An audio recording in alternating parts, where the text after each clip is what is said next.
Bwana Yesu asifiwe, mtu wa Mungu, mahali popote ulipo unayenitazama kupitia chaneli yetu pendwa ya Aweza Media. Mimi naitwa Kasisi David Mkunda, ni mchungaji msaidizi kutoka parish ya Dumila, kanisa Anglikana. Siku ya leo nina ujumbe kwako, lakini kabla ya kukuletea ujumbe huu, naomba nifanye maombi pamoja nawe. Mungu wetu na Baba yetu wa mbinguni, tunakushukuru sana kwa ajili ya masaa haya ambayo umetupatia mimi pamoja na mtazamaji wetu wa Aweza Media. Ninakuomba Mungu tutie nguvu tunapotafakari pamoja ujumbe wa neno lako katika jina la Yesu. Amen. Ujumbe wangu kwako katika siku ya leo unatoka katika kitabu cha Ayubu sura ya 14 mstari wa 1, ambapo neno la Mungu linasema, mwanadamu aliyezaliwa na mwanamke siku zake za kuishi si nyingi, naye hujaa taabu.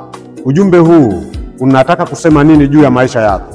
Ninachotaka kusema ni kwamba katika maisha yetu sisi wanadamu, kwa sababu tumezaliwa, tujue kuna kufa. Na kama kuna kufa, baada ya kifo kitakachofuata ni hukumu mbele za Mungu. Nini ambacho Mungu anachotaka kusema nawe au kusema nasi katika siku ya leo ni kwamba tunapaswa kuweza kutengeneza maisha yetu kwa ajili ya safari ya kwenda mbinguni.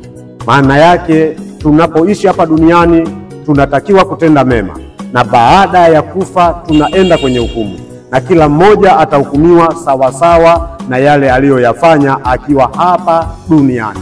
Hivyo mpendwa, ujumbe wangu kwako siku ya leo ni vema utambue jambo hili. Kama ulizaliwa, ujue kuna kufa, na kama kuna kufa, baada ya kifo ni hukumu, na kila mmoja atahukumiwa sawasawa na matendo aliyoyafanya hapa duniani. Jambo la kufanya ni kutengeneza maisha yako na kupatana na Mungu, ili siku moja tukaketi mahali pazuri ambapo Mungu amekusudia tukaishi pamoja naye. Asante na Mungu akubariki kupitia ujumbe huu wa siku ya leo. Bwana Yesu, ninakushukuru sana kwa ajili ya neno hili ambalo nimelitafakari pamoja na mtazamaji wa Aweza Media. Baba, ujumbe ukawe msaada katika maisha yetu, katika jina la Yesu, amen. Mpendwa mtazamaji na msikilizaji unayetufuatilia kupitia chaneli yetu ya Aweza Media, tuendelee kukukaribisha sana kuendelea kutufuatilia katika vipindi vyetu vinavyoendelea ambavyo vinarushwa moja kwa moja kupitia akaunti yetu ya Aweza Media, na unaweza kushare na makundi mbalimbali au magrupu mbalimbali ili kuweza kupata ujumbe huu ambao tunauleta kupitia chaneli yetu pendwa ya Aweza Media, na Mungu wa mbinguni akubariki sana.